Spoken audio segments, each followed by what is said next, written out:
Good afternoon and welcome to Village Council meeting Monday, November 3rd, 2025. It is earlier than normal. It's 4:30 p.m. So, Amy, if you could call the roll. Sure. Couch, Here. Brown, Here. DeVore Leonard, Here. Stokes. I am here. And I understand Councilmember Gustafson will not be joining us tonight. That is my understanding. We'll worry about that in our next meeting in terms of That's fine. excused absence. Yep. Okay. All right. Chair will entertain a motion and a second to go. A motion to enter into executive session in accordance with Ohio Revised Code Section 121.22G1 to consider the employment or compensation of public employees. Second? Okay. Is that right? Yep, that's right. Okay, that was the motion and that was the And that's the second. second. DeVore Leonard, Yes? Brown, Yes. Couch, Yes. Stokes. Yes. All right.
Good evening, everyone, and welcome back to the Monday, November 3rd, 2025 meeting for Village Council.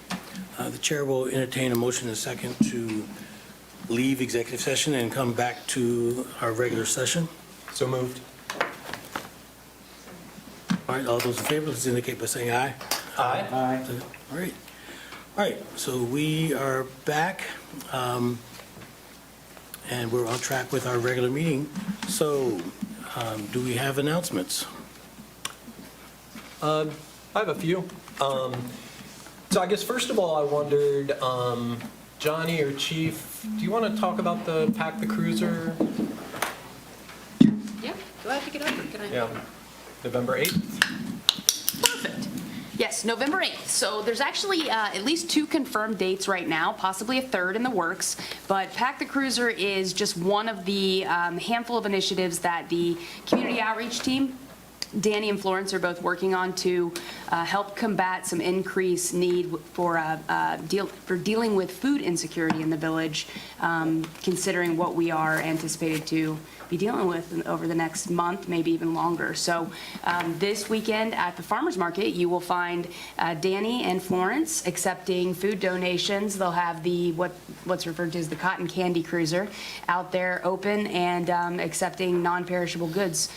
One thing that I want to mention, I think if anyone's willing to donate or is planning to donate, try to prioritize like canned protein, so canned chicken, canned tuna, things like that. We get a lot of canned goods, but those are some things that kind of get forgotten and that are really important. So, but anything is appreciated and anything is a help. So, thank you for letting us talk about that. The second one will be at Mills Park Hotel parking lot, and we'll put that date out. I believe the 13th is the date for that one, but I'll make sure that we get a confirmation of that on our social media, out on the app, all our platforms. So, All right. Thanks, Chief. And yeah, I just want to say I really appreciate the village team working on this. It's so important for our community and so terrible that things are happening the way they are. I also wanted to clarify some misinformation that I heard that has been spread about the $113,000 for Tecumseh Land Trust that is contingent on a land sale and that is coming out of our Green Space Fund, which is for that purpose. It has nothing to do with the 2026 budget. And we have Michelle Burns here, I think, to share some good news, if you don't mind coming up. Thank you. Michelle Burns, Executive Director of Tecumseh Land Trust. So as Brian mentioned, you all are releasing the funds hopefully tonight for the Greenbelt property that we've been working on for a year now. And I'm happy to report that we do have a purchase agreement with the person buying that property. So I sent that on to Judy this morning. So she has it in her inbox, and we're really excited. The closing date is set for on or before December 15th. So I spent most of the day today calling in our pledges from private donors. So any questions about the project? No, seems pretty straightforward, and that is good news indeed. It is good news, yeah. Anyone else on council have questions, comments? No, it's great news. Thanks, Yeah. Michelle. It's great. Yeah. It's such a great effort. It's really cool. Yeah, Yeah. thank you. Cool. And thank you for your partnership. It's really, really important. Happy to do it. Great, thanks. Sure, you're welcome. Okay, so then otherwise, I wanted to mention since our last meeting, 2 council members had birthdays. Trish, who's not here, and our Vice President, Gavin. So happy belated birthday. And then I wanted to thank the village team for all the great Halloween activities. It was a really wonderful night, and with the weather being so nice, I think a lot of us ran out of candy. I mean, we had a lot of trick-or-treaters, but it was really fun. Great bonfires, great activity at Short Street. It was really cool. And then I wanted to share a bit of really good news, I think. So council may remember back in May, we discussed the opportunity to go after another age-friendly grant through Miami Valley Regional Planning Commission, and those grants come from Dayton Foundation. We weren't ready to do one in June but at that point, the senior center did get a grant to support their shuttle van. And I just learned that, because the village said that we would apply for a grant in October, we are getting awarded $13,100 to get a trishaw, and we've got a picture of what that is. So it's basically part of this Cycling Without Age movement. So the senior center has a great registration platform. We have a local villager who is able to build a trishaw, which means we won't have to get it imported from the Netherlands, which is where most of them come from. And then ultimately, we'll be looking for volunteers to help people to cycle without age. And I think part of what resonated about our grant application is the fact that we're right by the bike path, we've got our senior center, and we've got Friends Care, and that we can help be a model for other communities along the trail moving forward. So, pretty cool. And this is 4 grants that we've gotten from the Dayton Foundation. Nice, So, nice. yeah. Excellent. Last thing I want to talk about is how important it is to vote tomorrow. If you haven't already, remember voting starts at 6:30 and goes until 7:30 p.m. Of course, if you are a villager, then you vote at Antioch University Midwest as per usual. And certainly one of the issues that I think is really important that's on the ballot is our operating levy renewal, no new taxes. Remember, that's a key revenue source that helps keeps our budget balanced. And I wanted to say, kind of related to that, I know another issue is a lot of talk about our projected budget, which shows a deficit. But I want to underscore some of the things that Gavin emphasized at the last budget meeting, which is that just like any respectable organization, we budget conservatively, so revenues are under-projected. There are contingencies and expenses, but the Finance Committee expects that we will have a balanced budget in 2026. But we have some things to work on moving forward since the state has taken away so much support, and with property taxes looming and infrastructure needing to be fixed. But I do want to make sure everyone understands we have a healthy budget right now. We have good reserves, and we're going to tackle this moving forward and still make very small investments in things like senior services and arts and culture and affordability and all those things that are important to our quality of life. And I'm done. That was a great deal of a great bunch of great news. I got an announcement. It's not going to be as happy as Brian's. So I was in Tampa, Florida last week and come back. Meg Leatherman has given her resignation. She has accepted a job in the private sector. And so Meg's last day is November 28th. We're going to wish her well. She's done a great job for us. And we'll be trying to fill them shoes. They're large shoes to fill, so we are going to do our best, but just to let everybody know that Meg is moving on and going to the private sector for a while. Yep. So, And Johnny, I do appreciate that, and as I understand it, you all do have plans in place to ensure that no duties are missed and the chip stays we're afloat. having a meeting on Wednesday, and we've already reached out to some local people to help us fill the void in the meantime. Great, excellent. Well, we will certainly miss Meg, wish her all the best. She will struggle to find a better place to work, I believe. I agree. But we're sure she's up to the challenge. We definitely want to wish her the best, and I'm sure there'll be some time for celebrating her in the meantime. Yep. Okay, all right. Anyone else with announcements? Was that a hand, Philip?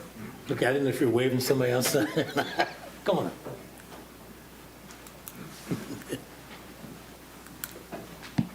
Good evening, Philip. I work with the Yellow Springs Chamber of Commerce, and I was before you telling the community about the amazing recognition that Yellow Springs received from Ohio Magazine, being named one of this region's best hometowns, right, best hometowns of 2025, 2026. Before I share the amazing news, I just want to say this would not be possible without the partnership of the Village of Yellow Springs, without the partnership of the Yellow Springs Community Foundation, the Yellow Springs Chamber, but also Greene County CVB. Together, they were able to underwrite enough so that more than 22 local businesses were able to be featured in what is now released as the Best Hometowns 2025-26 magazine. You have those there on the dais. You're welcome.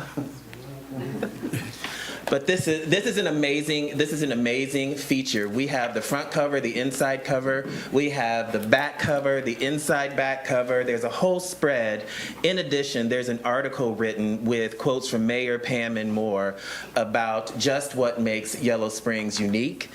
This comes at a critical time, specifically for economic development and small business season. So I'm very excited to let everybody know that this is out. You can go to yellowspringsohio.org and find a flip book of it. You can also come to the Yellow Springs Chamber.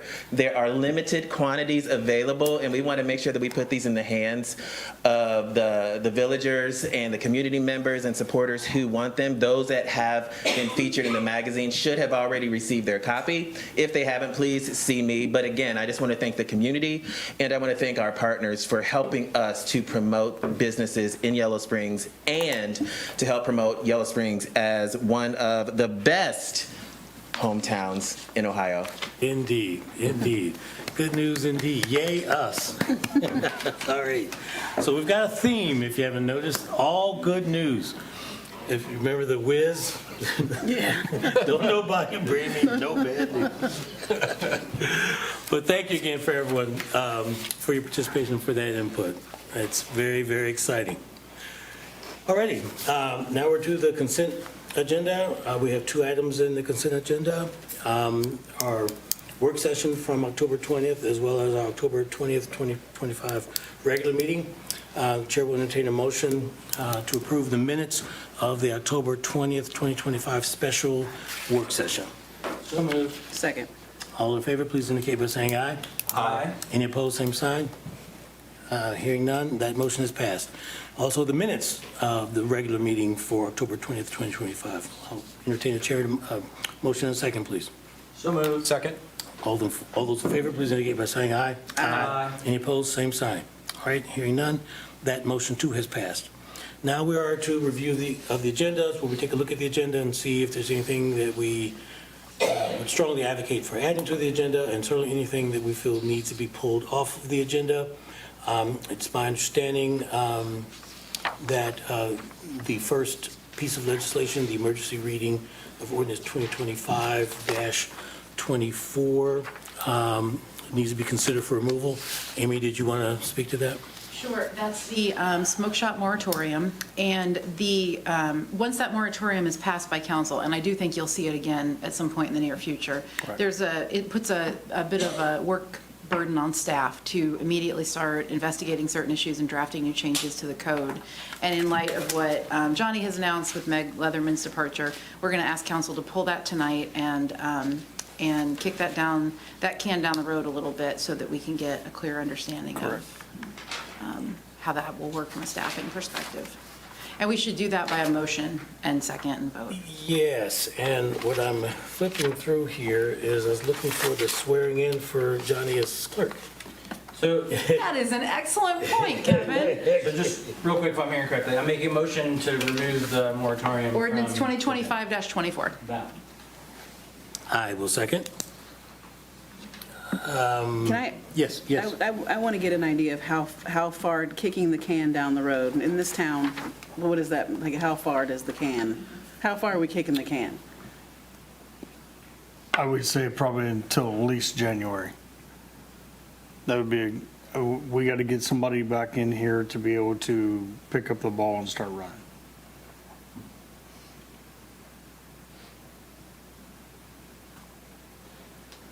Comments? I mean, I don't want to interpret your silence, but I think the dynamic was that there's interest in doing it. And so if you can figure out how to get capacity to do these steps, the sooner, the better.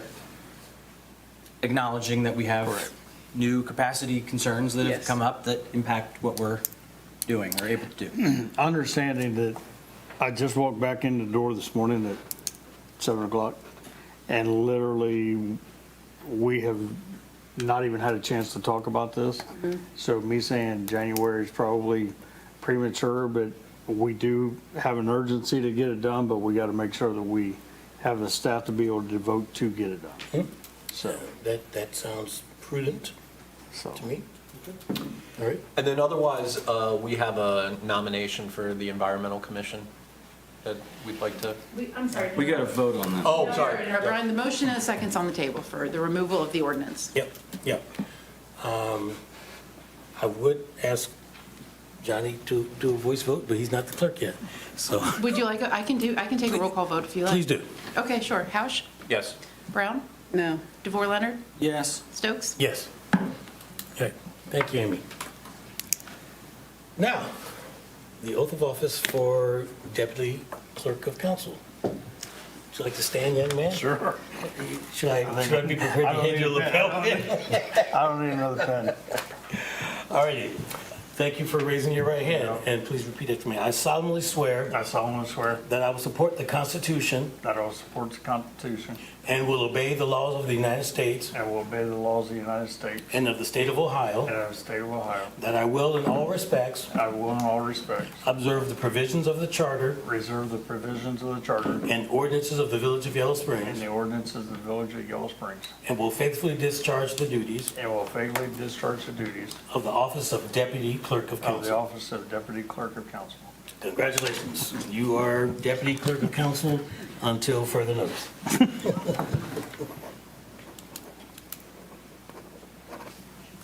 And Yes.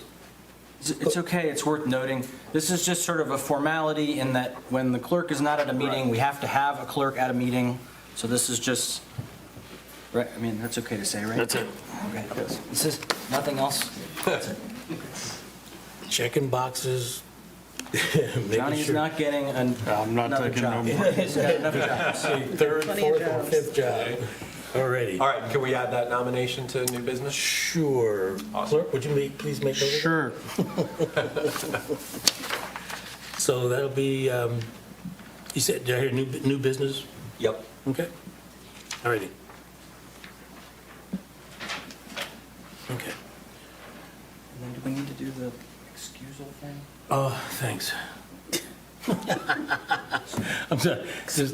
It's, yeah. Correct. Yeah, yeah. These are things that are not written down, and so I appreciate the reminders.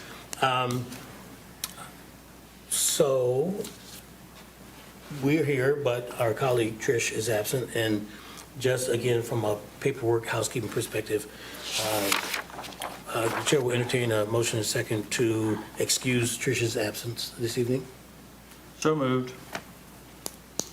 I will second. All those in favor, please indicate by saying aye. Aye. Did I just hear two voices? So that motion has not been carried, 2-2. So Tricia is absent, and notably so.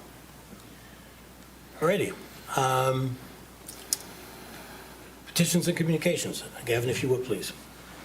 Okay, the clerk will receive and file, there were Judith Hempfling and Alyssa Payoella related to the council clerk, Jamie Sharp related to downtown businesses, then for support for the short street closure, we have messages from Bob Swaney and Lynn Adams.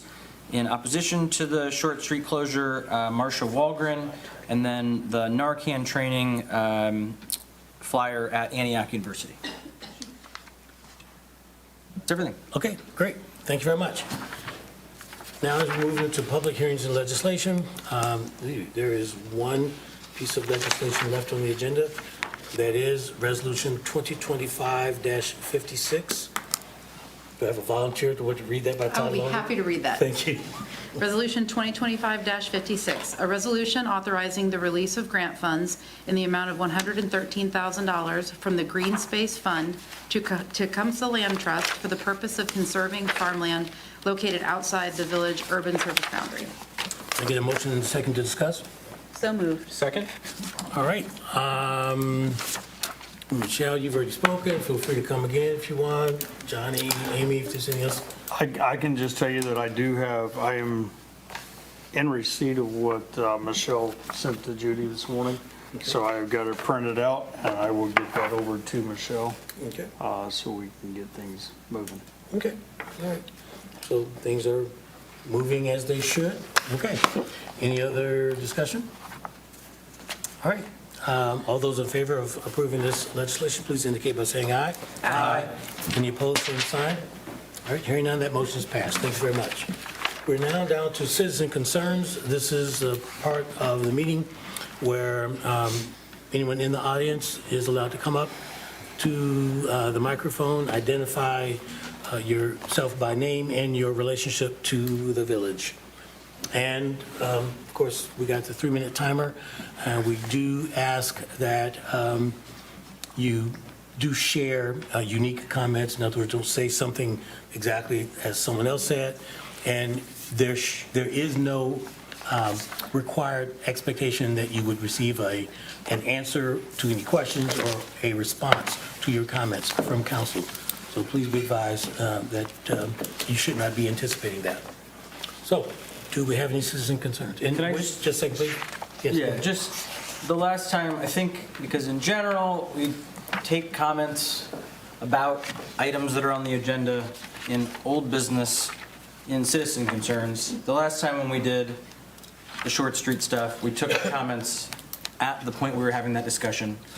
So that seemed like a good practice to talk about at the same time. So if this would be the time you have citizen concerns that are not Short Street related, you can bring up Short Street stuff at the Short Street agenda. Is that okay? That sounds fair.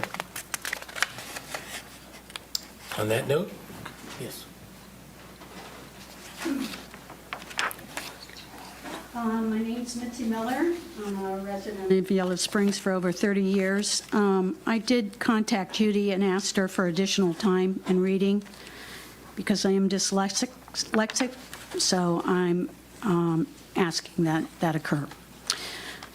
Council's initiatives have been added into the budget with bringing the deficit to $558,000 for the 2026 year. I want to thank our staff for continuing to look at ways to reduce this figure. While council has included some worthy projects, this means that some infrastructure projects will be deferred. Our council and village government needs to protect the financial state of our village by putting some stipulations on the money going to events and nonprofit organizations. One of my questions is how will the money be accounted for? What happens if Homing does not get the funding they need to start the second phase of the Cascade project in 2026? Will the agreement state the money will go back into the general fund? And will they need to request that money again in 2027? If tap-in fees and the costs associated with connecting properties to village water infrastructure doesn't have a dollar cap on it, who will be responsible for the additional funds? Will you support more funds if we are in a deficit?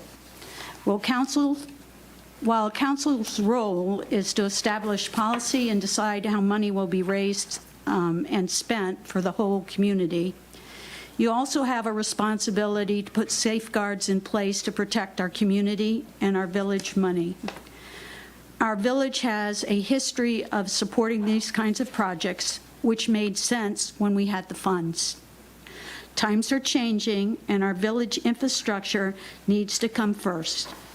Postponing and band-aiding, putting band-aids on the current infrastructure will only lead to trouble. Because of the increased cost of materials, grant monies drying up, efforts for effects of the tariffs, our current uncertainty of the village infrastructure's emergency and needs, the current deficits for 2026, the state of our economy, we can't leave the village vulnerable to additional expenses for council initiatives. So I ask our council, our village manager, staff, and our solicitor to do your due diligence and put stipulations and safeguards in place to protect the village's interests and be fiscally responsible. Thank you. Thank you, Betsy. Any other citizen concerns?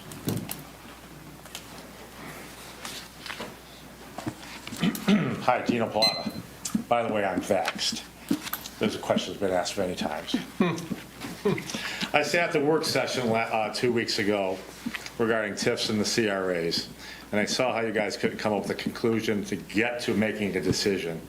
I know Windsor's out there waiting for an answer with the student union, also potentially with the Kettering building in Sonntag Fells. Your analysis paralysis is shocking. We need to make a decision. Please push this forward to make a decision. Also, can we force a decision on East North College Street? If Antioch's not going to make a decision, you always have the possibility of using eminent domain. You have the power to use it, so use it. Let's just force a decision and get this ball rolling. Thank you.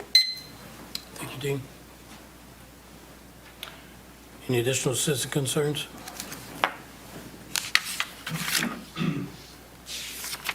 All right, seeing no activity, we are going to move on to the next agenda item. Thank you very much for your participation. We're now ready for the manager's report. All righty. Well, first thing is, when I open it up, there's same thing Brian was talking about, is the renewal for the levy. So there's the facts that we can provide you to be able to go tomorrow to vote. I also attended was you not able to get it, so I'll get it in the next one. Went to the ICMA. Out of 150 classes, I attended a lot from Saturday to Wednesday, but did not attend 150. So met a lot of great managers, met a lot of great new people. 5,276 was a record attendance for the ICMA. Had 6 managers from Ukraine, had some from New Zealand. They was all over the world. And as I was walking out of the conference, now mind you, there was people at the conference that I knew was there, but I'd never seen them. One of them was the manager from Xenia. He was there all them days. I'd never seen him, never got him class. As I was walking out of the conference, I heard my name, and I turned around, and it was Josue. Oh. So Josue and I was able to talk for about 45 minutes. I got a picture. I was going to have Ben put it up, but I sent it to him too late, so I'll get that out there. He's doing good. He said, tell everybody hi. So he was there, and he was, Josue, 11:30, your flight's at 1 o'clock, and you still got to get to the airport. So I'm hoping, because he also had a council meeting the same night. So he was rushing back, but he wanted to get that last class in. So, but it was a good time, and we will looking forward to the next one. And OCMA is the next one. It's in February, and it's in Sharonville. So. And just to mention that ICMA is the International City County Management Association. Yes. And then OCMA is the Ohio one. And Ohio had a great attendance. There was probably 75 to 80 people there from just Ohio. So, Lawson Place is, as it says in the manager's report, first time has been fully occupied. All the units are, some of them have been done, but we are fully occupied. So that's a good thing. Trick or Treat was a great night. I've heard a lot of great things about it today. I know one person said they had like over 400 kids at their house. So it is a great place to trick or treat. So looks like the police department had 1,426 calls for service. Business checks, they did 764 business checks in the last couple of weeks. Looks like we had some people do Allison training, which is Officer Bluma and Jeff Beam did some training. And then, Paige, did you do trunk or treat as well prior to Halloween, correct? Okay. Was it a good success as well? Yeah. As like it was last time? Very busy, very fun, yeah. The COSs, 198 people was served from the COSs, the two COSs, so you can absolutely see that we're getting increased with having the second one on board as well. Business first, I see that Elise and Aaron are going to be attending a training November 6th. As you can see, I did not put this together. My great team did. So, 6 zoning permits, 10 building permits, and the utility roundup was processed $560.52, and the fund has now got $15,114 in it. Michelle also attended a training in Miamisburg on October 16th. Again, if you want your utility waste, you can pick them up at the utility office. They're quite expensive, but that's where you can buy them at.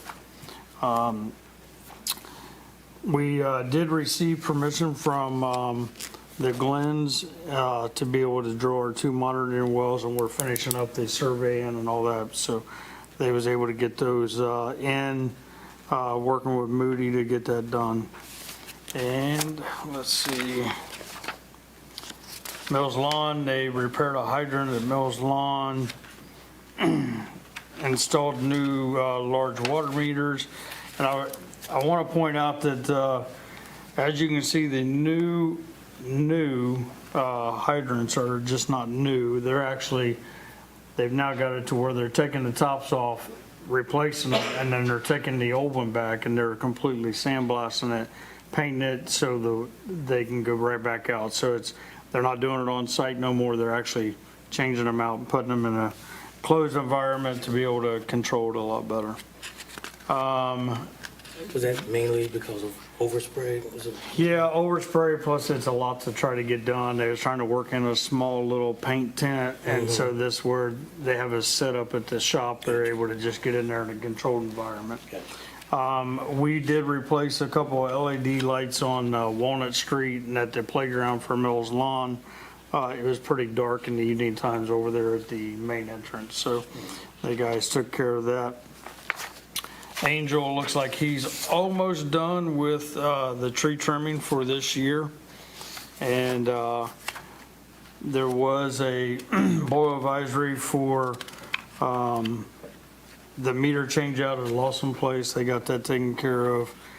We changed and put a new meter in to where we can tell if there's leaks, just like all the residential meters. And I think, well, you can see Tanner, he's got a bunch of pictures in there. I want to draw attention to the pottery shop.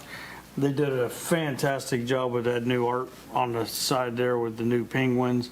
Plus, Tanner and the guys was finally able to get the 365 placards there for the project, for the 365 project.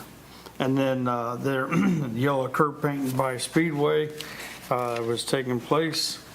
And, oh yeah, there's the trunk or treat page on the back. Sorry, Sam had it in her section. And it was well attended, as Pete said. On the back, we gained another 43 downloads on YS Connect. So just so you know, Tip City had this right before us. They're probably 6 months ahead of us. 10,000 residents. They have 700. We have 1,544, so I make sure to keep letting them know that we're still got it. So, Good. Excellent. so. All right, thank you, Johnny. Any All right. questions for the manager regarding his report? I have a couple. So Johnny, there's a comment under ongoing for the metering report that references Ellis Pond and some research in the YS News. Is this there because we're trying to figure out if there are lead pipes out there? Is that what this is about? We are, per the EPA, we've got to prove to them that we had a standard that did not allow lead pipes to come back into the village. So Rose has been digging deep, Ben's been digging deep, and they've found out a lot of information from the YS newspaper and all that. So Okay. that is the research that they're doing. Gotcha. And then I wanted to mention, I saw in Meg's part about the survey that's going to be coming up in November, mid-November, for Safe Routes for All. And I just wanted to make sure that we elevate that on our social media Okay. when that happens. And then the last thing is, I really liked the manager's report. And in particular, I thought that giving some of the information about what people are taking away from trainings Correct. really helps show that value, and it's so important. So anyway, so I just wanted to comment that I liked some of those details. Thank you. Good. Any other comments from council? Great. Thank you very much. Thank you, Johnny. Appreciate that. And thank you to your team for putting together such a group. It was all them. Right. We're now moving into old business. First item of business in this part of the agenda is a discussion and your vote regarding the Short Street closure. Does anyone want to tee that up? Johnny, I know you also have a piece regarding the long-term plan for Short Street. But did you want to go ahead and start that conversation, or anyone up here want? I can start it with what we put together, and then Elise can jump in as well, and Chief Burge as well. So first one is, we're just going to give a project overview. We launched a pilot project in June of 2025, closing it to vehicles. Tested Short Street as a community gathering space, and as you can see there, we did it, and it was originally planned to run from June to the October street fair. There was some changing in the plans because of the fact that the weather, and we just wasn't able to launch it the way we needed to because of how hot it was in the first part of it, plus we had to get everything down there. So there was some delays in getting it up and going. The long-term plan, this has actually been a plan for a long time. It was back when Patty Bates was here with myself and with and then Jason Hamby.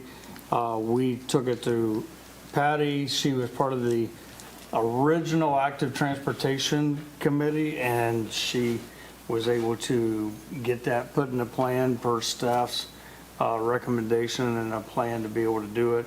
It was also vetted with the community on the Active Transportation Plan, Brian, if you can remember, that was a goal that we wanted to get done through the Active Transportation Plan. So you can see that as L-21 on the Active Transportation Plan as a goal for this. It improves the safety around Mills Lawn and the downtown area considerably. I mean, we've had the police department witness it, we've had the schools witness the drop-off is not as chaotic as it is. It's a lot safer. It is just a great place to feel safe to be able to drive by and not have the traffic coming out the side street. One of the several transportation initiatives that we've worked on over the time for the Active Transportation. If you go to the comp plan that's online, you'll see that it is referenced to the Active Transportation Plan, and it is part of that plan right there. If you go on there and click on it, it'll show you what the initial Active Transportation Plan called out for. Lessons learned. We could have got more of council involvement at the beginning instead of just one or two. This is, Brian, you and I have had this conversation for many years about this, but we could have been brought it to council a little bit more ahead of time and got council more involved with the coming out instead of dropping it all at one time. And hey, by the way, we need to do this and we got to do it now. So that's the lessons learned from our end. Future pilot things that we can introduce, and we can kind of work out some things with businesses and community members, get more feedback on those as well. Understanding that we went into this as a pilot, I mean, we did this back in 19 on the one-way for Short Street. We also did it on the Mills Lawn, and it failed miserably. So that was the lessons learned there, and it did not work. So this one here seems to be working. It has increased the safety again of the area. It is being used. It is not used every day. But neither is Gump Park and Ellis Park and all the other community parks. It has its time, it has its purpose, and if it's not there, it can't be used. We did try to do things as cheap as possible down there with picnic tables that we could reuse and lights that we could string up somewhere else. We had Stony Creek try to beautify some glorified trash cans that we made into light stringers, which the flowers, we actually had somebody, we didn't, Community Foundation paid a gentleman to water the flowers, so staff did not have to take that on. But it was actually a low-cost trial period. So,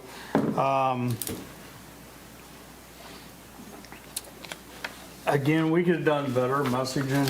You know, we could have got it out there a lot sooner than what we did, but we was also dealing with some other issues, but no excuse, we could have done better. So, again, the pilot extension, extremely hot, blacktop, hot weather, no shade. We didn't get the shade out there. We had the tent out there that we had got years ago, but we didn't have it around the tables. There was no place to put sun sails because there's nothing stout to be able to mount them to. The poles that are actually holding the lights up don't have a lot of concrete in them. So putting sun sails out there would not have worked at this time. But going in the future, we could do something a little bit different. We weren't actually able to just activate the space right off the bat. So that's another lesson that we've learned is making sure that we have a plan to activate it. So, you know, if we'd had all the shades over the picnic tables, it may have made a difference in the heat of the summer, or had some big cooling fans out there or something like that. Let's see. Safety, I'll just let Paige talk about safety from her side. What I've seen is different than the actual police chief, So I think the two biggest things that we've seen from the closure are going to be the cut-through traffic that we did see during school detail. So that's what we call morning drop-off and afternoon pickup. So both from 68 onto Short Street and from Walnut onto Short Street. And so I can just give a few examples of what was a routine observation during the mornings. Impatient folks trying to drop off their kiddos, or they already got their kiddo out the door, and they go around a line of traffic that's traveling in one direction and cut through Short Street because they don't want to wait. They're running behind for work, whatever the case may be. So that's been obviously completely eliminated. On the flip side of that, we've seen a reduced cut through from 68 where their congestion might build up, whether it be for the same reason, cars dropping off and piling up there on 68, or for another reason. In the afternoons, that's primarily what we see, the reduction of the cut through traffic from 68 onto Short Street, from 68 onto Short Street. So folks would use that as a cut through because 68 was so heavily congested in the afternoon with, you know, folks stopping for pedestrians to cross or whatever the case may be. Again, just impatience, right? So it's completely reduced that. It's also allowed officers and the crossing guards there to focus on exactly what they're focusing on, which is just the traffic that's traveling to and from there and not having to worry about that additional, the risky maneuvers is what I like to call them, that people experience there. So, you know, it's also increased a safe space for where students and even parents can gather. I know there was at least one, maybe two. You might be able to speak a little bit more to it, Gina Marie, that we saw in the morning where parents would gather in the space and just have their morning coffee after drop-off and kind of just socialize. So, happy to answer questions specific to safety. Yeah, when, at our last meeting, I guess my general feeling is, maintaining the pilot perspective of, closing Short Street in June and opening up this time of year, and closing the pilot, using that information then to inform what our next steps could be, even if next steps is to make it permanent, but with a plan, for all the things you need, finances and all the things that we know we could have done better. I don't know if I read it in the report or if it was your comment, Brian, about bollards as opposed to the concrete barriers. But the safety issue, last meeting, I just didn't know that was that big a deal, that it contributed, the closing Short Street contributed that much to safety regarding school drop-off and pickup. You know what it does, Kevin? It makes it predictable. Yeah. Predictability is just always going to be a safer option than unpredictability, right? Gotcha. And so that predictable factor has been crucial for an improvement in safety. So. Indeed. I did wonder, though, and help me, anyone in the room who knows, it's my understanding that while there's construction happening at Mills Lawn, and maybe I've misunderstood, that the location for school drop-off and pickup for the school might move, from Walnut to somewhere else for a period of time during particular phases of construction. Is that Bus true? drop-off will move. Okay, gotcha. Right now, it's on Limestone, and it's getting ready to move to Elm. But Okay. then there will be two bus drop-offs after the school's back up. It'll be on Limestone Okay. and then one on Elm. Okay, That's what's moving, not the parent drop-off, Correct. the school bus. Okay. correct. Okay, so I'll go on. Yep. So we don't get sidetracked here. The parking, as I explained the last meeting, I'll go ahead and re-highlight it. There was, Short Street had 13 spots. We actually brought back a total of 9. We have 7 on Walnut, 2 on Xenia Avenue, with double handicap in front of the bank. But I also say that this is where I wish we wouldn't have kicked the can down the road on the parking initiative that we had for the comprehensive land use plan 4 years ago, and we could have tried to enhance some parking around that area. But that is also still available to go back and grab and try to make some improvements for that as well. Community business feedback, we've got it from both sides. Some people love it, some people don't love it. Some people are good with it either way. I will let the chamber and the community foundation speak about that when we open it up on the citizen concerns with the project. I'll go back to, and I'm just going to highlight the 969 survey responses. 55% had used the space, 53 see it as a community benefit, 47% support the closure of it to be a permanent. So just again, I'm highlighting the last one that Elise did. And then improvements, opportunities, parking strategy nearby the downtown. We can again revisit those, and we can do things in a cheaply fashion to be able to try to improve that as well, with councils being on board with us revisiting those parking strategies. Design and beautification and enhancements moving forward on what the space would look like. how it would be paid for, how we could fund it, how we could get partners to do it. Permanent designation increases the grant eligibility.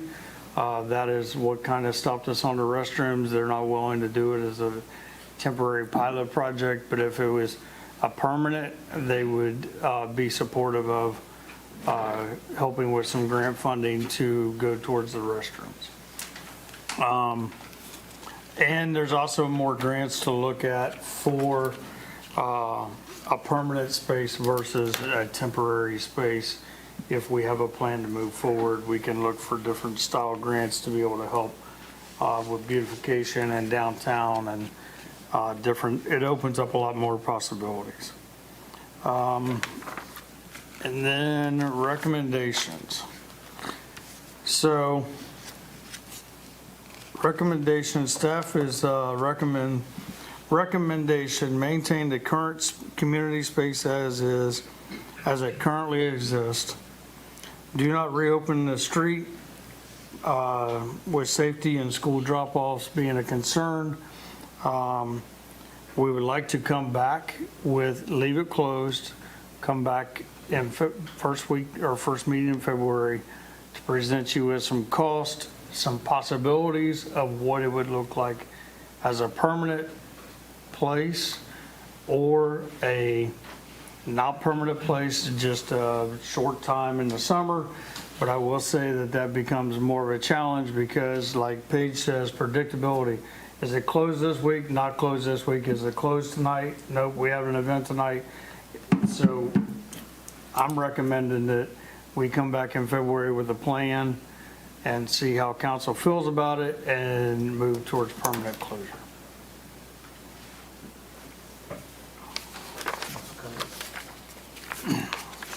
Johnny, were you done with your first? Yes. Okay. Yep. Council colleagues, questions? So I have some concerns. I've been working a lot, and over the last couple of weeks, I've been working less, so I've had an opportunity to actually go and hang out at Short Street and hang out downtown. Before the last several years, I was downtown 2 or 3 times a day. Recently, I've become more busy with work. These last 2 weeks, I have made it a goal of mine personally to go and hang out on Short Street, talk to the employees of the businesses, and make some observations. On probably 10 occasions, I observed both handicap spots taken by parkers with no placards and no plates. No plates. No placards and no plates. You know, you can have a placard that designates handicap status, or you can have a plate, Did you give us a call? or you can have a plate. Yeah, I understand that, but did you call No, us? and I wasn't going Oh, to. okay. I was making observations. Gotcha. I'm not being a citizen police officer, making observations. And the second piece is that I saw probably an octogenarian using a walker crossing the street from in front of Tweedledee's to get to the bank. And I know we've had some weigh-in from businesses, and I know we've had some weigh-in with the survey. And also, I got the opportunity to speak to employees of the businesses. It's not working out for them. One of the things that I wanted to speak to specifically was it not being used every day. It sounds like to me if it's not being used every day, it could be a hybrid. It could be a pop up and pop down.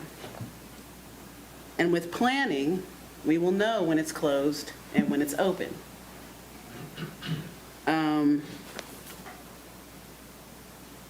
Also, with the criteria for the grant, was that a criteria of the grant that you applied for? Did it say, if this isn't, I want to know the language with the grant? Because we do need some extra restrooms downtown on that side. Having worked in a lot of the businesses on that side of town, we need restrooms that are open to the public, and so people don't have to walk all the way down to the train station. So what was that specific criteria, was that in the grant for that, hey, we're not going to give you this money because it's not going to be a permanent thing? That's just a question that I have. So, yeah, having the opportunity to make some observations and actually see what's going on is causing me to lean to a hybrid situations for events only.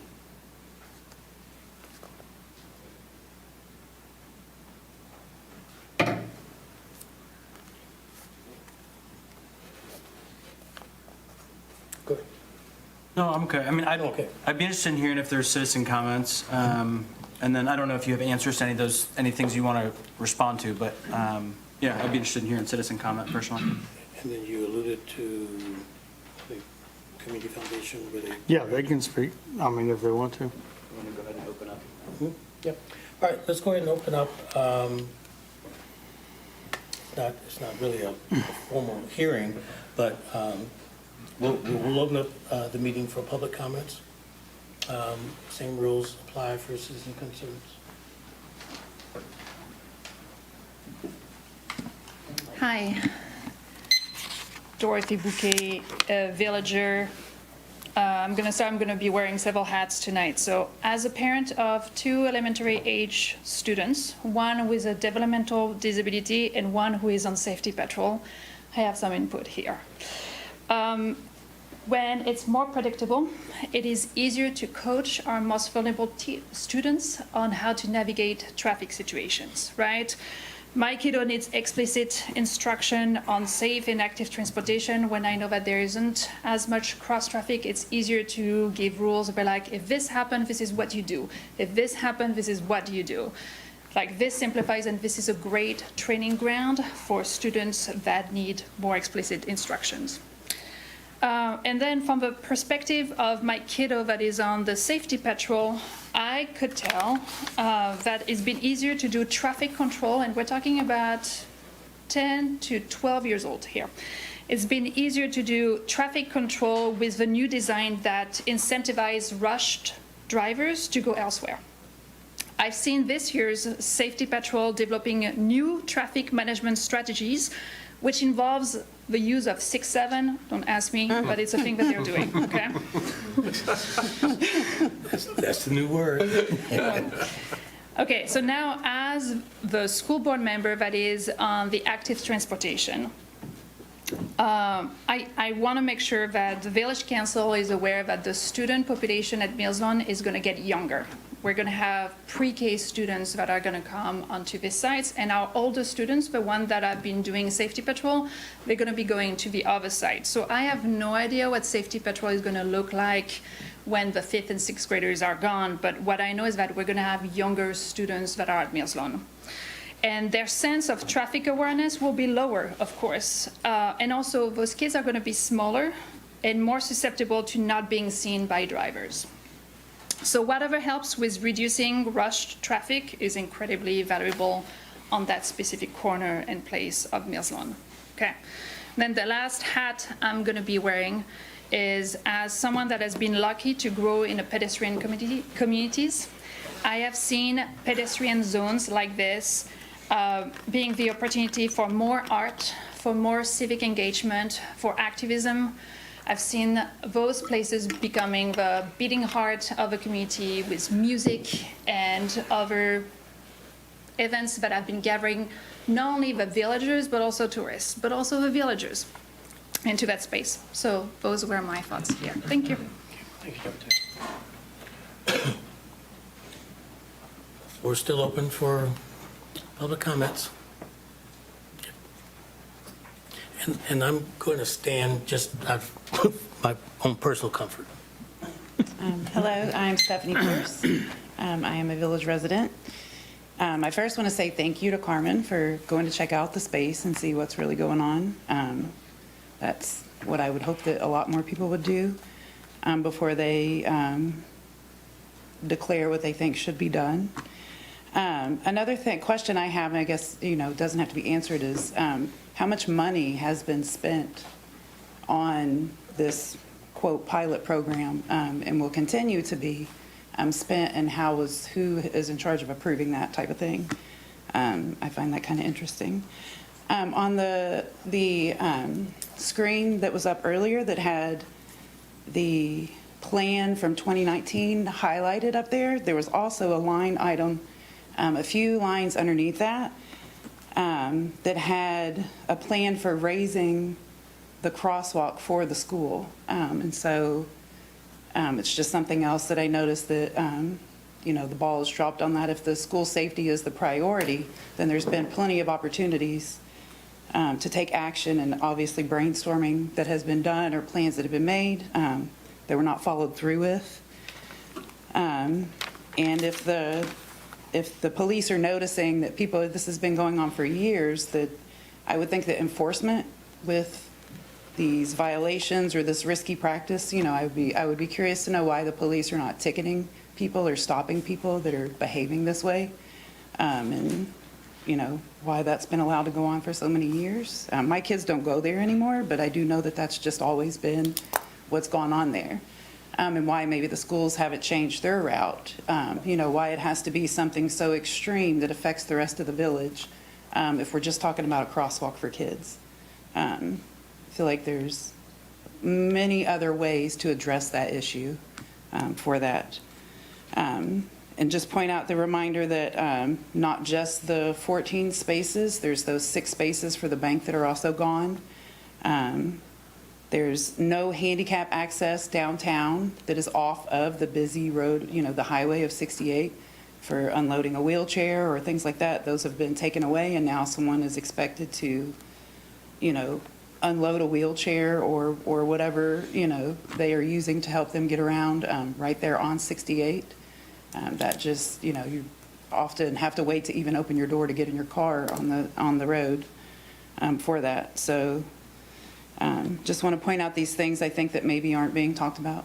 Of course, in addition to the business, all of that, and it's thanks for going and talking to people, downtown, and the people who work there and the business owners.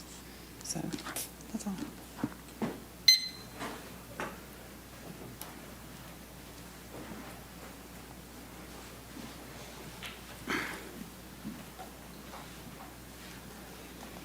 Hello, I'm Gina Marie Cox for the Yellow Springs Community Foundation, and our office is at the corner of Walnut and Short Street. And so we are observing daily, and I will say that from the school's perspective, the unloading and loading every day is much less chaotic this year, and it feels much safer. I'm not out there, I'm not a safety official, but I can say from looking and observing on a regular basis, we're seeing that. I'm concerned about the vibrancy of our community. I think that we are very lucky. There's a lot of communities that would like to have our community, our downtown, the access to it, the number of people that come, the number of people that shop. There's a lot of communities that would like to have the vibrancy that we already experience. I think having a pedestrian area downtown continues to provide a gathering space for people. I'm concerned about the idea of temporary, because with temporary, some ballards at the end, it would be similar to downtown Dayton has one. It's a road most of the time. It closes on occasion. It becomes chaotic for the close. Whereas if it were become a permanent, we can actually put some energy and effort into making it beautiful and allowing it to be parked at not only our community and our young families can enjoy, our elders as well, and tourists and who bring money into our community, which is really important. So I'd make a recommendation to consider keeping it closed and coming up with a plan to do so and funding accordingly. Thank you.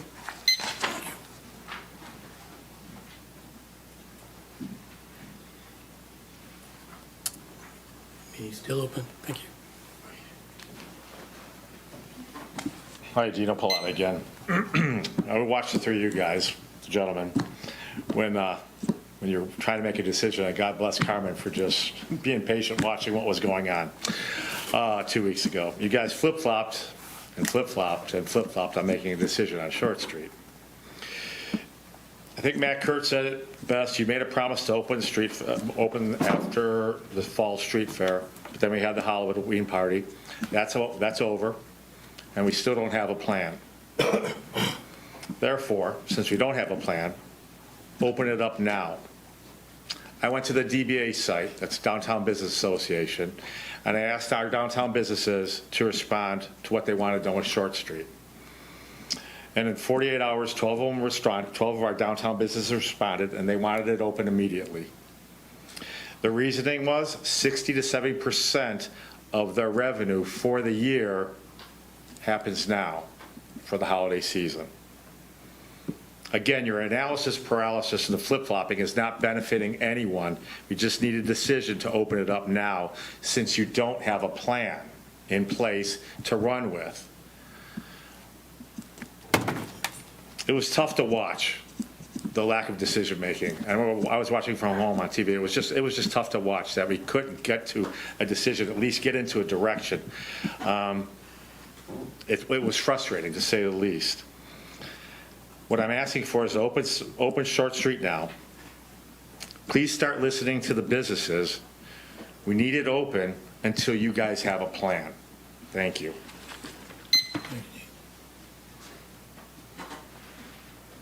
Hi, I'm Marcia Walgren. I own Ohio Silver downtown. It's been my business for 50 years. I grew up in a town that closed a street off that affected the access of their downtown.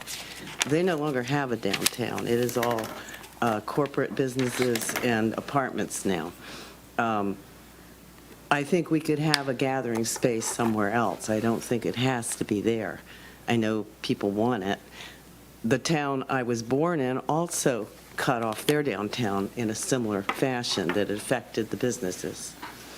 Right now, what you decide tonight is how I'm going to make a decision about what I have to do with my business, and I know there's others as well. So I have 12,000 people on my Facebook page. They come every holiday. I mean, they're loyal customers that come. So I am part of the vibrancy downtown. And this will be the third time that you have torpedoed my business in the last quarter of the year, where I make my entire income. And the first one was with the sewer project on Dayton Street. And you had a sign out by Kroger telling everyone that the road was closed ahead. Another time, it's just, I mean, how do you do business for a whole year and then get your whole income torpedoed in the last quarter of the year? So, it's, another time in November, you tore up all the sidewalks and all the trees. And suddenly my front step had another foot, and nobody could get in my front door. So I think that the village makes it very hard to do business downtown. That's what I have to say. Oh, one more thing. I don't know if you realize it, but the observed from Toxic Beauty, now the traffic backs up all the way to Speedway and sits. I don't know if anybody's observing that, but that's another thing.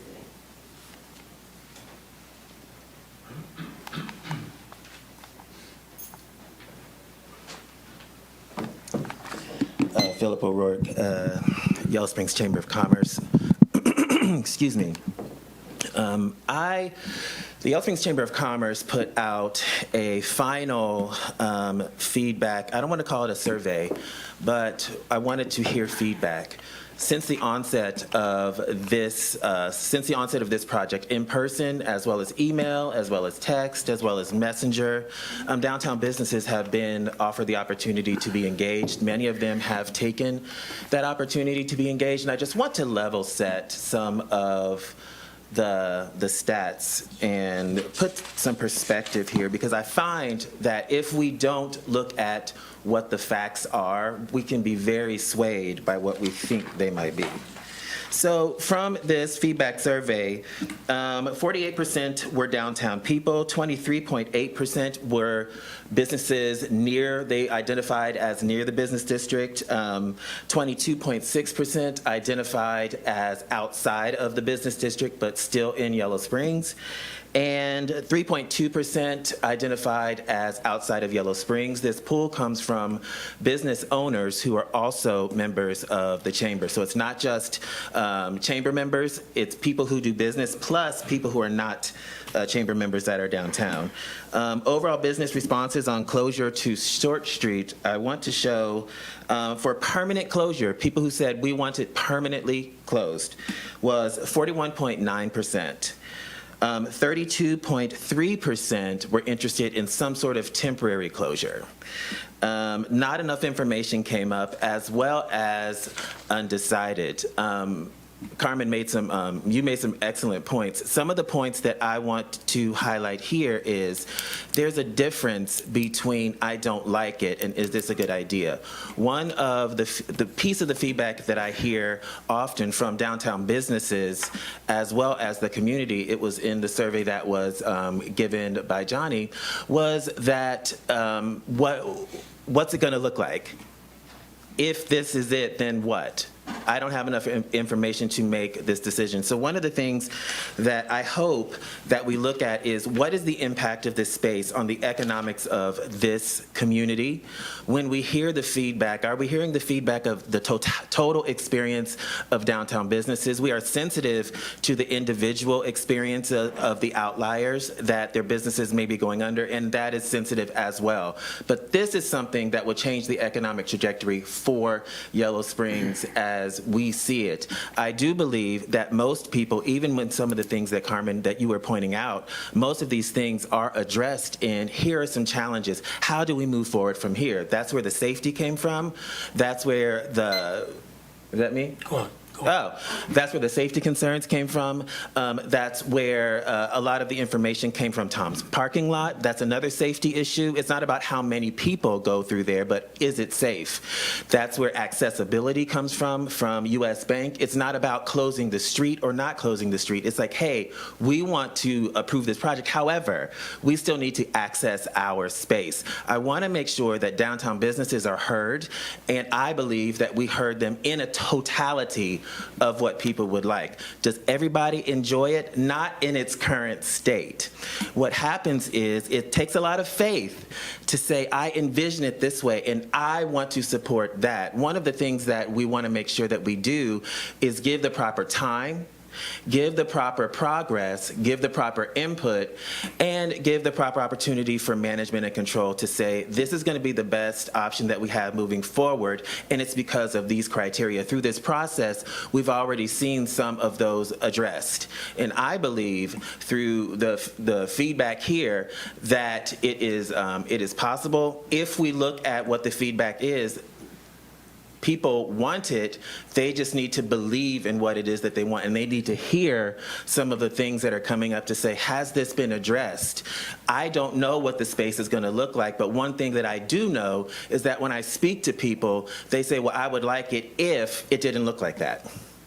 I would like it if people need a vision. And in order to have that kind of vision, economics and people's businesses aside, some businesses have been down. We can't blame this all on Short Street. And I think we all know that.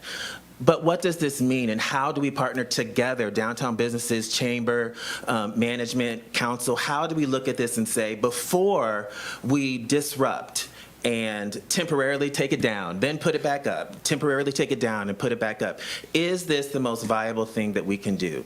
And if the answer is, I think that we can do this because the stats show that, the question becomes, how do we rise to the challenge to say we're going to put our best foot forward, collaborate together, address all of these things, and put Yellow Springs in the position to be economically viable and vibrant with this installation. My recommendation is for it to be closed permanently, with the caveat, just like it was in my letter, with the caveat of the belief in the continued collaboration of what is the process, which I believe was laid out in the manager's report, or which was laid out for this overview. So I want to just make sure that although things can be emotional, This is a very statistic-driven opportunity. Thank you, Philip.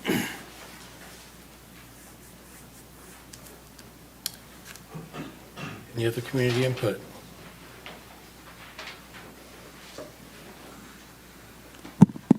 You've got a very tough situation in front of you, and there's good reasons on both sides.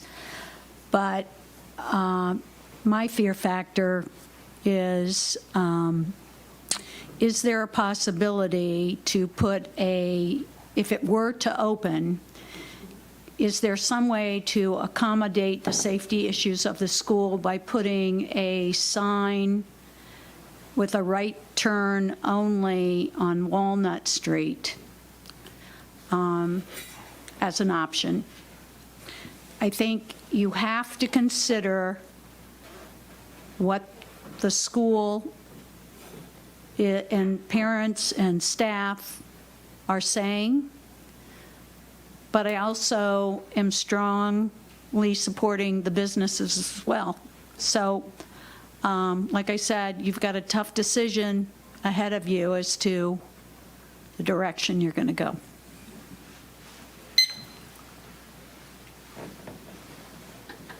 Any other community input before we move on?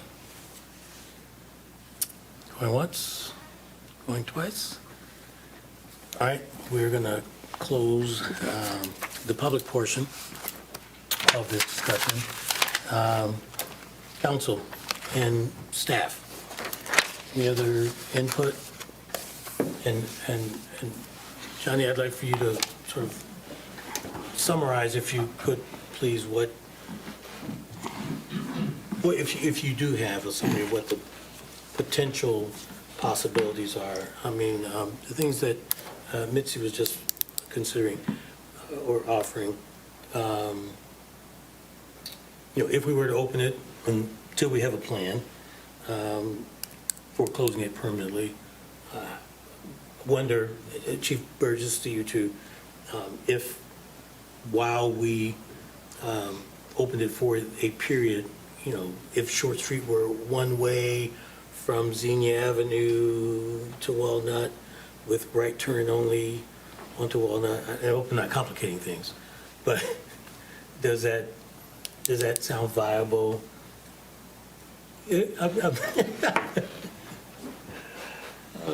And I guess if I might just add a layer before you jump in. The other option, I mean, unless I'm missing something, the large majority of the safety concern is essentially pick up and drop off, right? Sure, yeah. I mean, that's the main thing we're hearing. So I guess I'm just wondering, is it implausible? I mean, we have an officer there in the mornings, right? Is there an officer there at pickup? There's an officer there in the mornings at pickup as often as we can, but we don't pick up. Not every day. It feels like it's every day pickup. Right. Sometimes.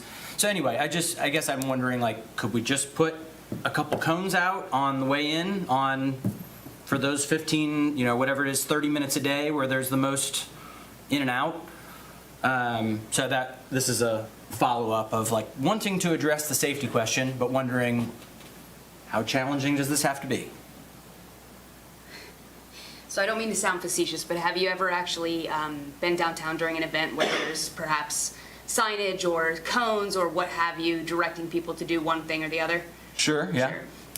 They tend to not listen unless there's a visible physical barrier preventing them from doing so. So it's kind of the 10-10-80 rule, right? 10% of people will always do the right thing, 10% will never do the right thing, and 80% are based on the opportunity to get away with it. Okay.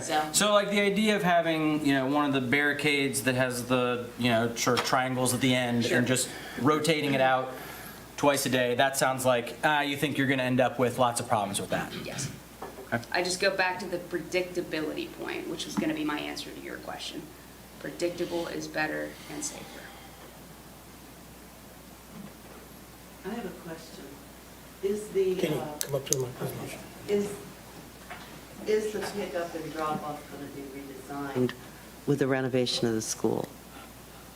I'm hearing it's, School board yeah, member yeah. right there. Can I answer? yeah, Yeah. can you come up to the mic? For the I'm going to answer that question, and then a few other questions that Stephanie asked earlier. The main entrance is going to be what the main entrance is now. What may be changing, and we don't know yet, is whether or not there will be one entrance or two entrances. Right now, before, there were two entrances, one where the main entrance was, and then the one that we call gym entrance. During the construction project, we're going to operate on one entrance at a time. It's about to switch, actually, over winter break, from the gym entrance to the main entrance. But what I'm saying And is after ultimately, It will be the main entrance, which is the one that exists now, but that is not operational right now. but is it going to be designed so that pickup and drop off work? So, yes. And one more thing is that there are efforts underway right now. Point of order. What's your concern? My point of order is that you guys, I appreciate the dialogue that's happening, and this could happen offline, right? And thank you for raising that question. That makes sense. Are we going to reconfigure? Right now, you're saying maybe, but we don't really know. There's no definitive. And I don't want to start speculating, so that's why I called the point. Now, either we can keep going, or you can challenge it. There are two more pieces of information that I think may be relevant to you, but it's up to you. Go ahead. Okay. One was the question about the raised crosswalk and why they were not done. Out of the 36 items that were on the list of the active transportation plan in 2019, 12 have been done. The ones about the raised crosswalks, I'm hopeful that's the plan that they should be on the next ODOT transportation grant. So they are underway, but this is being done. The other question that was there was about turning right on Walnut. There is still that Elm and North Walnut intersection that right now 10 to 12 years olds are managing on their own. So reopening and turning right on North Walnut will not make it so much better. Okay, Thank you. thanks. And to be clear, that dialogue that was happening, regardless of what the configuration is, pickup and drop-off will always be on Walnut. Correct. It's just a matter of what part of Walnut. Okay. All right. So let us determine what question we're answering. Right now, well, There's two options that staff is asking for. Permanent closure with a conceptual design coming back in February. First meeting in February with all the information needed to make a permanent decision. Or pop-up, pop-down temporary space and reopen it as we're speaking. That's staff's recommendation, right? Correct. I'm going to move that we open and then discuss after we have some more conceptual designs at the February 2nd, 2026 meeting. But I'm going to move now that we open. And, and of course, I am not, the safety of children is not ever far from my heart. And neither is the safety of octogenarians. And neither is the safety of people who have accessibility issues and ambulatory issues and have to enter, a state route to cross the street to get to their bank or to get to the jewelry store or to get to wherever. And having the opportunity to go down there and talk to people who are working in the businesses and own businesses and do some observation, whether or not I chose to call the police because I saw someone parked in a handicapped space with no placard is of no consequence. So that's what I'm moving. I'm moving to open, and then once we can have something come back, because we were told street fair to street fair. That's what we were told. And so that I'm going to move that we open and then come back on the February 2nd when we have new council and discuss whether or not it's going to be a pop-up, pop-down space or a temporary or permanent space.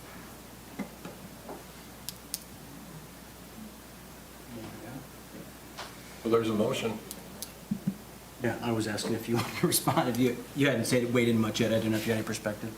Well, I guess I'll hear if there's a second. I mean, one way or another, we'll have a discussion. So this is essentially the same thing that I brought up at the last meeting. So I'm happy to second.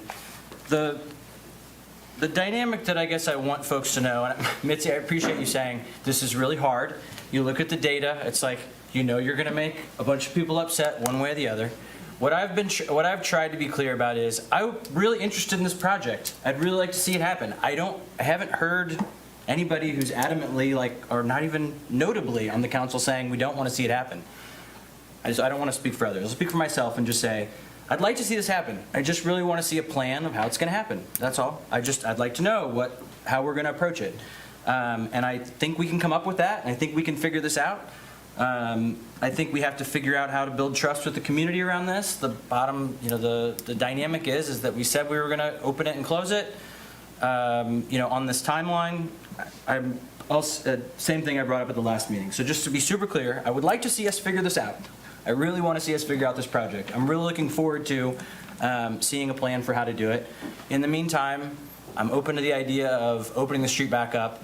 The reason I asked the question, obviously, about the barricades is because it feels a little bit silly to me that we can't figure out something for these 15 to 30 minutes a day when we have this issue. The other thing I want to just note is that I hope everybody else sees this. The complexity here is essentially based on what is your relative level of safety and risk. As somebody who's been dropping kids off at that location for the last 10 years, are there times where it feels a little chaotic? Yeah. So chaotic that it feels notably dangerous? I don't know where that line is. I will hear people talk about other kinds of traffic problems in the village as though we have significant traffic and parking issues. It's just all relative. If you've lived anywhere where there's more traffic and more parking issues, it feels really kind of silly. If you've lived in a place where there is never a problem to find a parking spot, it feels like it's a real issue. So there's a relative question here of what the bar is that we're looking for. So I'm trying to share just a little bit of complexity to say, I really hope we can figure this out. The reality is right now we don't have a solid plan for it. And so let's work on getting the plan together, and then let's talk about it and see if we can make it happen. So Gavin, can I just ask briefly, when you talk about a plan, Yeah. what are just roughly the elements of that? I think it's the stuff that's in the document, and we've talked about the last couple pieces. So I think we're saying staff would present two options right up there on the screen. One would be permanent closure with conceptual designs. The other one, pop down temporary space. So I think the core question that we've been asking is, do you need to close it constantly, or is there a way to use bollards or some other way to have use of the space as a street sometimes and use of the street as a gathering space sometimes. So my assumption would be that you'd come back and say, hey, here's some design. So I can envision what I think ought to happen, but we don't have any drawings or designs other than the ones that we shared at the beginning, right? So I would assume we'd have some concepts and then some cost ranges of, here is an idea of how much it would cost to make it look like. I assume we've all been to what are clearly, obviously, heavily invested in public spaces and other places. You could spend $2 million on making the street exactly what you have in mind. You could spend, I think it's been very little. My understanding is we've spent a very small amount of money on what we've done so far. So there's a massive gap between those. So I'm assuming that we would come with, here's a range of options. And then the other big piece for me is programming, where I think when we've seen it feels like it's successful is when we've got stuff going on. So if we have stuff going on all the time, then that might be a great draw for people. If we don't have stuff going on consistently because we don't have any plan for programming, then it's probably not going to draw as many people. So those are the big pieces for me. Okay. And then obviously the parking and traffic flow. Just to be clear, we should obviously figure out where can all the spots go. When I hear about things like the handicap spot on 68, I think, well, could we move one over to Glen Street? There is. Could we add another? I mean, there's other dynamics where I feel like let's just look at all the things that people raise, and then obviously the business engagement. It feels like we need to do a better job communicating with folks. I think that's been referenced in all the things. So I think this gives us some time to do that. So those would be the parts of the plan. Okay, that's helpful. And then, Johnny, a question for you. Why do you not want to reopen it until February?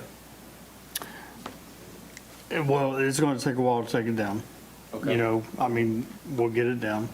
I just think it'd be much harder to close it in February if you guys choose to do so.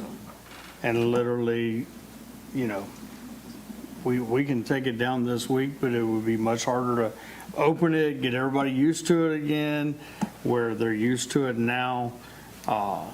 And then all of a sudden, we're going to close it again in February. Okay.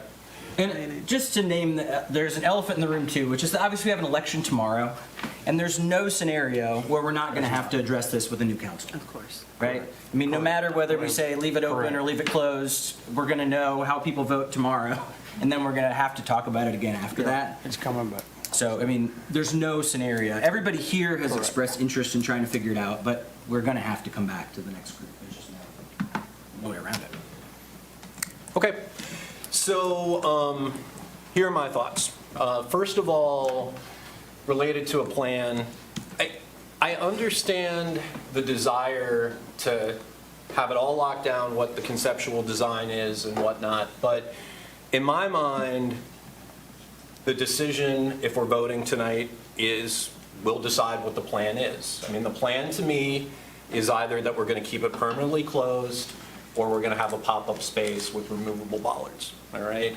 In terms of details around how do we get more parking, we have that, as Johnny mentioned, in the comp plan. We have suggestions that we can add some spots on Xenia, especially if we just have one crosswalk. So I guess to me, when I hear plan, and I know I said this at the last meeting, I don't feel like I've ever flip-flopped on this, though. I've been pretty clear about, similar to what I've heard Philip and staff and whatnot, talking about this idea of let's get a vision, let's make it work, let's make sure we have the engagement and whatnot. So I see all those elements in what we're talking about tonight, all right? The plan, whether we decide to permanently close or not, then that leads to conceptual design, thinking about more parking, thinking about safety and whatnot. So I feel like all those elements are there. So I guess I want to say that I no longer think that, you know, we have to have everything perfect in, you know, this plan or whatever. The second thing is I've been at that space a lot as well. I have talked to just about everybody about this, and I've listened very carefully. So I'm very compelled, as I mentioned at the last meeting, about school safety. And that was one of the elements that I don't think we fully understood until we tried this pilot project. I, secondly, am very compelled about people that are down there all the time as well, like the folks at the Community Foundation, seeing certain things. That weighs a lot for me. And then I think what Philip presented to us as the executive director of our Chamber of Commerce is something that's really important to listen to, all right? I mean, basically, I think you said 48% of the folks that responded to the survey have downtown businesses. We are not hearing, and this is the facts, we're not hearing that every business is opposed to this by any means, all right?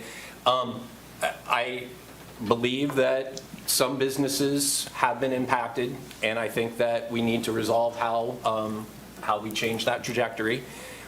Again, I mentioned at the last meeting, I want more parking spaces as soon as possible. I think there's no reason if we commit that we can't do that pretty quickly. So those are all the reasons that I'm going to be voting.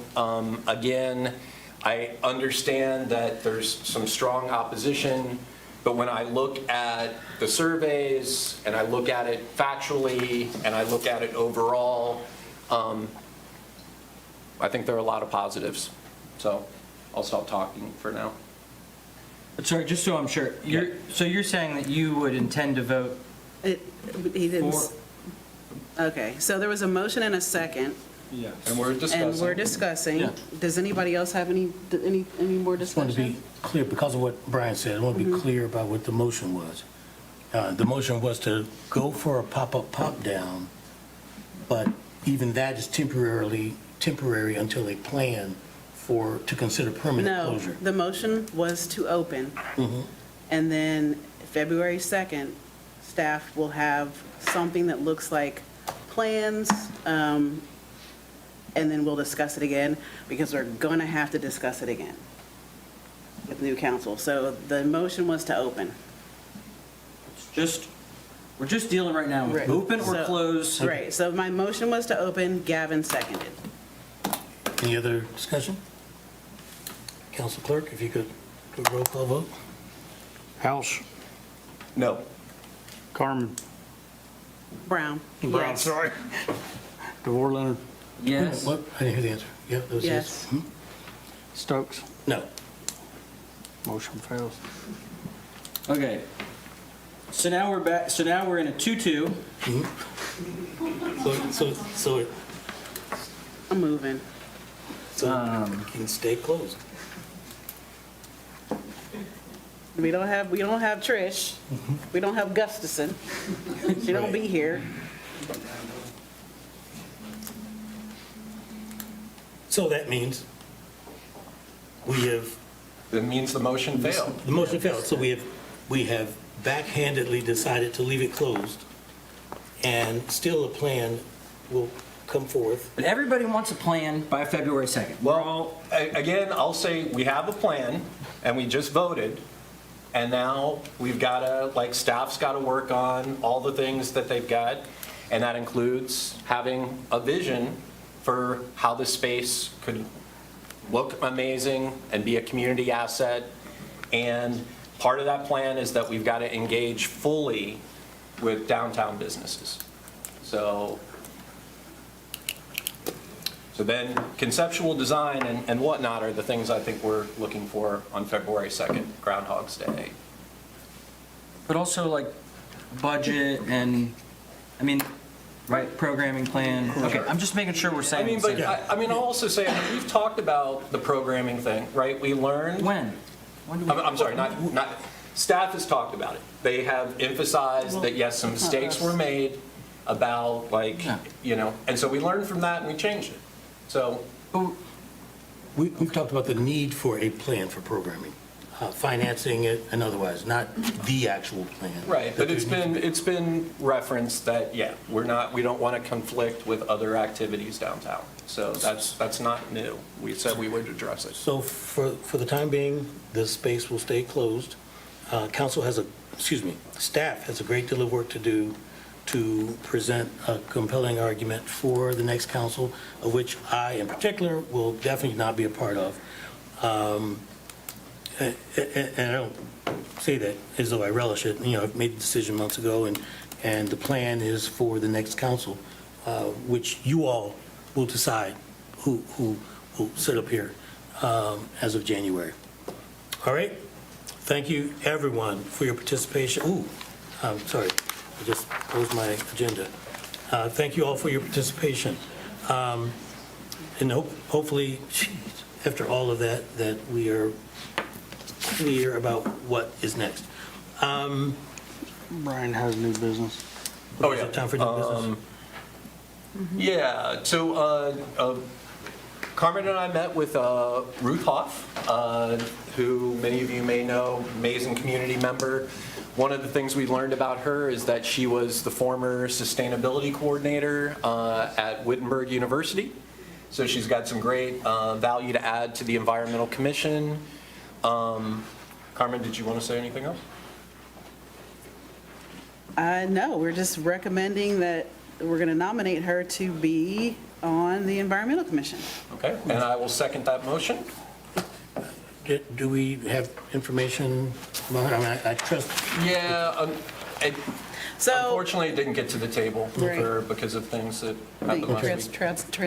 Transpired. Yes. So, but we do have a statement of interest from Ruth and everything, so. Okay. All right.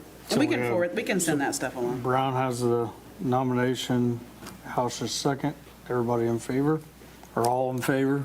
Aye. Go clerk, go clerk, go. Right? Any opposed, same sign. All right, welcome Ruth Hoff to the Environmental Commission. And that's a regular, Yeah, full seat, yep. yep. Cool. All righty. Any other new business? All right, and now moving on to future agenda items.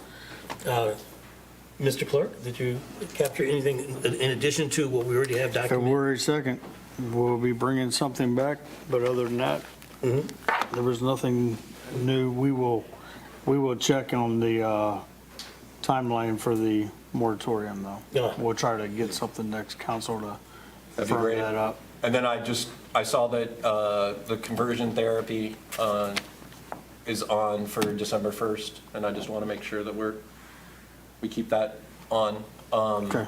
As a side note, I did some research, and I'll share with folks what communities have done, what a ban looks like, and then what a discouragement statement looks like. So, which is the difference between Cuyahoga County. A resolution and an ordinance. And right. Cuyahoga County did the ordinance, Oberlin did a resolution. So we'll have different options to look at. Okay, thanks for that update. Yep. Anything else? So I guess, feels like we're going to come back with CRA and/or TIF, right? So the CRA piece, I think in particular with the student union project in mind, that should be on the radar, right? Yes, it's on November 17th. Sorry, thank you. Yeah, and that will be coming back in the form that we saw last time, and another alternative form in the packet with no residential. So council will have both options in front of them. Okay, and then right after that is the one with, I was just looking for the letters CRA and TIF. Oh, I'm sorry. No, that's okay. They're right there. Community reinvestment area. Sorry for bringing it up. Yeah. So that's good to have confirmation. I mean, we are discussing we're discussing future agenda items, and that's appropriate. So, yeah, so we're good. All righty. Anything else for the good of the order? All right, Chair will entertain a motion and a second to adjourn. So moved. Second? Therefore, we are adjourned by some word that begins with A.